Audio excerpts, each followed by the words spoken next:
One of the most common questions that I get from coffee brewers at home is what's something that I can do to improve my brew? And there's one clear answer, and it's grind size.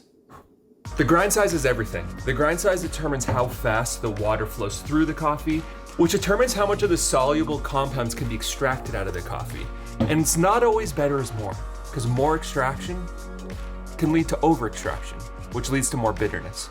Now on the other end, under extraction also isn't good, because that can lead to more acidity and your coffee tasting sour, and also weak and kind of lame and just not enjoyable at all. The reason I always recommend a burr grinder like this is it gets coffee grounds more uniform. I'm sure many of you out there have blade grinders at home, and with the blade, you have no control over the grind size. You'll have some massive chunks, you'll have some super micro fines, which means you're getting both over extraction and under extraction. So you're almost getting those two bad things in one. But with a burr grinder like this, I have control on the bottom. Don't mind the coffee grounds, because I just ground this coffee up fresh, but when you click this black dial,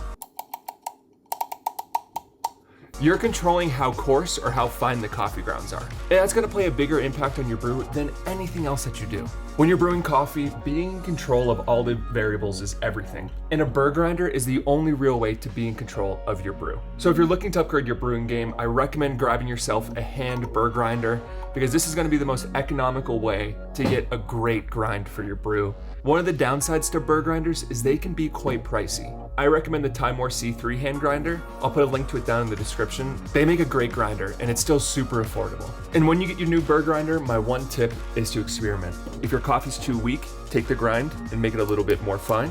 And if your coffee's super bitter and it's draining super slow, take your grind and make it a little bit coarser. It's just like basic physics. The more fine that the grinds are, the harder it is for the water to flow through. The slower it'll flow and the more extraction you'll get. And try your best not to get overwhelmed, because you can really get in the rabbit hole of coffee brewing.